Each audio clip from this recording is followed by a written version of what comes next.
Bienvenidos, valientes escuchas, al rincón más oscuro de YouTube, donde exploraremos los relatos más escalofriantes y las leyendas más inquietantes que han marcado la historia de la humanidad. Cada episodio será un viaje a lo desconocido, donde lo sobrenatural y lo histórico se entrelazan en una danza macabra. Así que apaga las luces, cierra bien las puertas y prepárate para sumergirte en un mundo donde las sombras cobran vida y el terror acecha en cada rincón. Soy Terror Spocket y les guiaré en esta travesía por los oscuros senderos de la historia. Nos vemos en el otro lado. Imagina que vas caminando por la calle con tus amigos. Van debatiendo sobre quién es más poderoso, un nahual o un skinwalker. Tu postura es que ni de broma un nahual podría hacerte daño, y que es más, tú solo podrías contra uno de ellos. Tan pronto como dices esto, se topan a un viejo.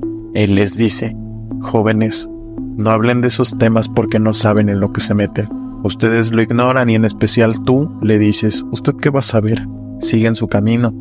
Y ahora cambian de tema, están discutiendo sobre brujas. Llegas a tu casa y recibes un mensaje de tu vecino que dice: amigo, hay un perro muy extraño en tu patio. Decides no darle importancia y te acuestas dispuesto a dormir. Cuando estás a punto de quedar dormido, oyes cómo gritan tu nombre. Es entre un aullido y una voz gruesa de alguien.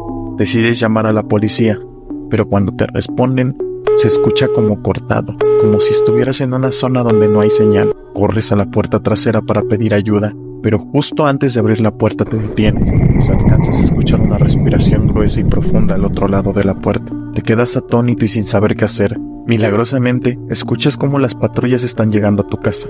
Te relajas, te recargas sobre la barra de tu cocina, en la cual tienes una ventana. En el mismo instante en el que te estás recargando, solo escuchas: se suponía que tú solo podrías conmigo, ¿no es así? Esta historia es algo larga. Espero no aburrirlos. Mi bisabuelo era un nahual. Bueno, eso dice parte de la familia que lo conoció. Yo solo tengo recuerdos muy vagos. Y es que mi mamá dejó de llevarnos a su casa, por así llamarle. No sé por qué. Solo dejó de llevarnos. Pero esta historia comienza antes, mucho antes. A la década de los años 30. Soy originario de una ciudad muy pequeña de Guanajuato. Bueno, más bien un pueblo. Inició durante las fiestas del pueblo. El patrono es San José. Como se imaginarán, es un festejo muy grande. La familia de mi bisabuela, gente acomodada, no diré ricos, pero sí gozaban de un estatus acomodado en la ciudad de León. Visitaban el pueblo, pero mi bisabuelo era de origen, por así decirlo, puro. Su tribu vivía en las cuevas de un gran cerro que caracteriza ese pueblo. Vestía con taparrabo y penacho. Aprovechando la confusión de los fuegos pirotécnicos, se robó a mi bisabuela. Le pondré de nombre Margarita. Se la llevó al gran cerro. Mientras, su familia la buscaba sin cesar por semanas, hasta que un día, 2 o 3 meses después de eso, reaparecieron. Llamaremos a mi bisabuelo Jorge. Regresó con la intención de devolverla. Ya no le servía. Estaba embarazada. Mi tatarabuelo, un hombre de buen estatus, no podía aceptar a su hija embarazada y soltera, mucho menos regresar a León. Así que los obligó a casarse. Le ofreció a mi bisabuelo una casa en el centro y un local para que pusiera el negocio que él pusiera. Pero él solo le pidió un terreno a faldas de ese gran cerro. Ahí fue donde hizo su casa, por así llamarle. Más bien era una casa subterránea, y bueno, pasaré a mi infancia. Mi mamá muy cercana a su abuela. La visitábamos casi 3 veces por semana. Soy el mayor de 3 hermanos. Como les dije, mis recuerdos son muy vagos. Recuerdo corriendo por la casa en penumbras, persiguiendo unos conejos muy pequeñitos, teporingos, creo que se llaman. Solo recuerdo haber entrado a una habitación llena de velas, de cortina. Eran plumas colgadas y amarradas con hilos rojos. Al entrar estaba una figura de la muerte, pero no era la que todos conocemos. No tenía un manto como se le conoce. Tenía una vestimenta prehispánica, penacho y ropaje de cuentas de colores verde, jade y rojo. Y a un lado el que parecía ser el esqueleto de un diablo. Era un cráneo de niño, pero tenía cuernos y colmillos.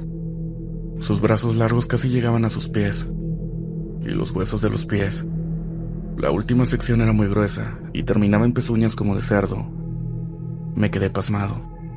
Tenía 6 o 7 años.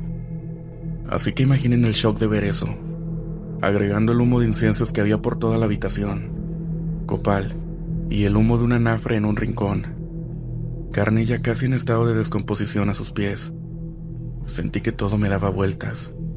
Justo cuando sentía que perdería el conocimiento, mi bisabuela me tomó de los hombros y me dijo: aún no es tiempo de que entres aquí. Si tu bisabuelo te sorprende, y solo me jaló afuera de la habitación. Mi mamá le preguntó qué tenía, y solo nos condujo hacia afuera. Le pidió a mi mamá que nos llevara con mi papá, que estaba a unos metros de ahí, delimitado un terreno que había comprado. Ese era el motivo de las visitas constantes, y volvió con su abuela. Mi hermana tenía 3 o 4 años y mi hermano menor 1. Mi papá preguntó que por qué nos había llevado y mi mamá no contestó y regresó a la casa de su abuela. Después de eso no volvimos a ir. Años después mi bisabuelo enfermó. No recuerdo de qué. Solo lo recuerdo postrado en una cama, sin moverse. Le tenían que dar de comer en la boca solo papillas. Usaba pañal. Un tío abuelo lo recogió en su casa. Para ese entonces yo tenía 12 o 13 años. No recuerdo muy bien.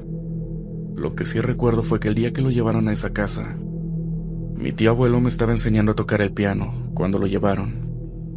No parecía él. Parecía una momia. Sus ojos humidos, sus pómulos secos, sus manos extremadamente delgadas. Parecía un esqueleto cubierto por una piel muy delgada. Su piel se veía gris. Quise acercarme, pero en eso llegó mi papá por mí. Fueron 4 largos años de agonía. Pareciera que antes de morir quedaría seco. Tenía ya casi 16 o 17 años. Una noche, era casi medianoche, cuando le avisaron a mi mamá que finalmente lo habían declarado muerto. Aún recuerdo cómo suspiró. Parecía aliviada. Salió de pronto. Aún recuerdo que le dije: te acompaño. Y ella solo dijo: tú eres quien menos puede ir. No irá ninguno de tus primos. Regreso por la mañana. Duérmanse. Tu papá llega a las 6. Obvio no pude dormir. En ese momento recordé esa habitación. Creía escucharlo hablándome, como un susurro, en el viento. Nuestra casa, aunque de muros de ladrillo, el techo era de lámina. Podía escuchar un ave caminar por las láminas de asbesto, como si quisiera no ser descubierto. Escuché eso toda la noche, hasta que escuché una llave entrar en la puerta. Era mi papá. Preguntó: ¿dónde está tu mamá? El bisabuelo murió. Por fin. Ese viejo brujo tardó mucho. Susurró. Mi madre llegó a las 9 de la mañana. Se veía con el rostro desencantado, no triste, más bien pensativa.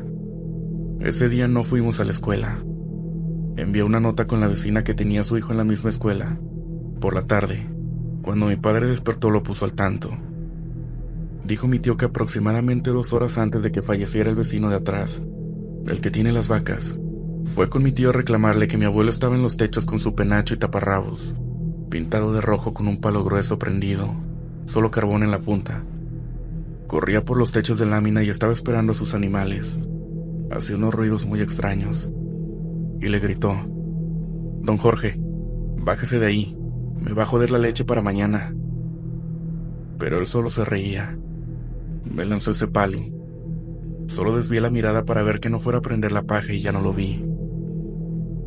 Mi tío consternado le dijo: no puede ser. Mi papá tiene casi 4 años que está postrado. No se puede mover. Pase y véalo usted mismo. El hombre se vio confundido. De verdad, yo lo vi. Era él. Mi mamá guardó silencio por un rato. ¿Sabes qué fue lo que más me asustó? Que cuando llegué estaban los de la funeraria llegando. Iban a mover a mi abuelo. Estaba rígido como una tabla. Y al levantarlo, debajo de él comenzaron a salir cucarachas, grillos, alacranes y arañas. Los hombres presentes corrieron a aplastar las que podían. Se escaparon muchos. Rociaron muchas latas de insecticida. Los de la funeraria dijeron que ese cuerpo no se podía preparar más, que estaba casi seco. Así que lo volvieron a poner donde estaba, y mejor llevaron el ataúd a la casa y lo metieron así, sin preparar. Lo sepultarán en 1 hora y media. Acompáñame, por favor. Luego del novenario se reunieron los hijos que quedaban, y nietos. Entre ellos mi mamá. Mi tío abuelo quería saber qué hacer con los libros y pertenencias de mi bisabuelo. Mi bisabuela no quería saber nada de eso y le dijo a mi tío: quémalos. Quémalos todos. Jorge hizo mucho mal en vida, dañó a mucha gente, y me hizo participar en sus cosas. No quiero saber nada de él. De ahí me saltaré hasta hace 6 años. Una noche mientras dormía, comencé a soñarme en esa habitación de mi infancia. Veía esa figura de la muerte tan extraña, pero no estaba el pequeño diablo de hueso. Giraba mi cabeza buscándolo, y detrás de esa cortina de plumas vi una silueta. Sabía perfectamente quién era. Era mi bisabuelo. Traía su penacho, y sus ojos reflejaban la tenue luz de las velas como si de un gato se tratara. Fue ahí cuando escuché una voz en mi cabeza que decía: no lo logrará. No se pueden destruir. Rescátalos y haz lo que debes hacer. Desperté. Solo abrí los ojos, no me podía mover. Mi esposa estaba profundamente dormida. Por la enorme ventana entraba mucha luz proveniente de la lámpara de la calle, y a un lado, como escondido tras las persianas que se amontonaban, vi esa silueta. No podía moverme y el pánico se apoderó de mí. Solo estaba ahí. No producía ningún ruido. De pronto sentí ahogarme. El aire me faltaba. Apreté los ojos y cuando los abrí el aire regresó. Me incorporé tosiendo como cuando uno se atraganta con la saliva. Eso puso en alerta a mi esposa, que pegó un salto. Fue a la cocina y me trajo agua. Me preguntó si estaba bien, pero no le conté. Ella es muy miedosa y no quise asustarla. Para ese tiempo yo ya vivía en la ciudad de León. En la siguiente visita a mis papás, mi mamá me contó que su tío había tratado de quemar los libros. Los había dejado en el olvido en un viejo cuarto que no usaba, pero los volvió a encontrar cuando su hijo mayor regresaría de la capital. No había logrado obtener un buen trabajo y tuvo que volver con sus padres. Fue ahí cuando volvió a encontrar los libros y todas esas cosas que le causaban escalofríos. Lo metió en un gran cazo de cobre que tenía, le roció gasolina y lo prendió. Dice que el fuego formó un remolino, que la casa se cimbró. Los vidrios de todas las ventanas se estrellaron, pero los libros solo estaban calientes y ligeramente quemados de las orillas, pero aún enteros. Consultó con una curandera del pueblo y le dijo: son los libros del brujo Jorge. No podrás destruirlos. Se deben heredar o esconderlos donde nunca puedan encontrarlos. Y así lo hizo. Durante meses soñaba con él, con mi bisabuelo, el brujo Jorge. Después supe que era un brujo muy poderoso, muy buscado en el pueblo. Lo buscaban para curar y para hacer daño. En sueños decía que era hora de entrar en la habitación. Me decía que no debía temer, que esa figura es Mictecacihuatl, una deidad prehispánica, la señora de la muerte, quien preside los ritos fúnebres, que la familia está ligada a ella. Luego, llegó una larga racha de problemas en mi vida, donde esa estabilidad se vino abajo, justo con la llegada de mi primer bebé, a mis 35 años. Durante años tratamos de salir de esa situación, hasta que no sé si fue el destino o qué, pero mi esposa conoció a una mujer aprendiz de bruja de Catemaco, quien comenzó a ayudarnos. Ella dice que no cobra, pues es un don para ayudar, no para beneficios propios. En una consulta que me hizo salió mi bisabuelo. Ella me contó que él no murió, que él trascendió en su siguiente forma, que ha estado tratando de comunicarme algo. En efecto, es un brujo muy poderoso, un nahual. Me explicó que existen 6 grados de nahual, que él está en el 5. Trascendió en su forma animal. Tengo su mismo don, pero que he dejado pasar tiempo. Aún estoy a tiempo, pero será difícil. De mí depende si lo utilizo o no. Si no lo uso, él buscará a alguna de mis 2 niñas, la mayor. Últimamente me dice que por las noches ve un hombre esqueleto que le sonríe. Le da un poco de miedo, pero le dice conocerme. Tengo miedo que quiera que ella sea su sucesora. Ella es una niña muy sensible a estas cosas, a sus escasos 5 años. Comunidad, ¿qué creen que deba hacer? Los estaré leyendo.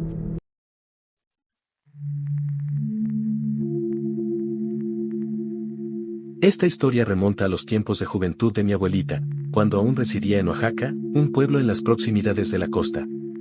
Con 3 hijos pequeños a cuestas, mi abuelo se ausentaba por largas temporadas, cruzando la frontera hacia los Estados Unidos para trabajar en la cosecha. En su pueblo, la dinámica era así: mujeres, niños y ancianos se quedaban atrás, cultivando las tierras mientras los demás partían en busca de trabajo temporal. En estas comunidades desprotegidas, era frecuente que depredadores intentaran engañar a las mujeres, niños y ancianos para arrebatarles sus posesiones e incluso sus vidas. Entre los relatos de las ancianas, se hablaba de brujas que habitaban en estos rincones remotos, donde la magia aún perduraba, acechante y peligrosa. Se decía que estas criaturas poseían diversos poderes: algunas se convertían en bolas de fuego que iluminaban la noche, otras adoptaban formas de animales, como los nahuales, capaces de transformarse en perros o aves. María, mi abuela, contaba que, durante un periodo, al menos 3 de estas criaturas atacaban el pueblo cada luna llena. Mientras los hombres estaban ausentes, ocupados en su labor, surgió una noche neblinosa y calurosa. Los mosquitos acechaban vorazmente, burlando los mosquiteros que apenas detenían el zumbido agobiante. A pesar del calor, muchas personas optaban por dejar abiertas las ventanas, buscando algo de alivio en el aire nocturno bajo la luz tenue de la luna, que gradualmente desaparecía en el horizonte. Algunos habitantes del pueblo escucharon el batir de unas alas enormes descender del cielo. Al despertar al día siguiente, la ausencia de uno de los lugareños no parecía extraordinaria: solía aventurarse en el campo y demoraba días en retornar. Sin embargo, la tensión se apoderó del pueblo cuando el señor en cuestión no regresó. Finalmente, una de las mujeres avistó su cadáver en una cueva, con los ojos arrancados y el cuerpo ya sin vida desde hace varios días.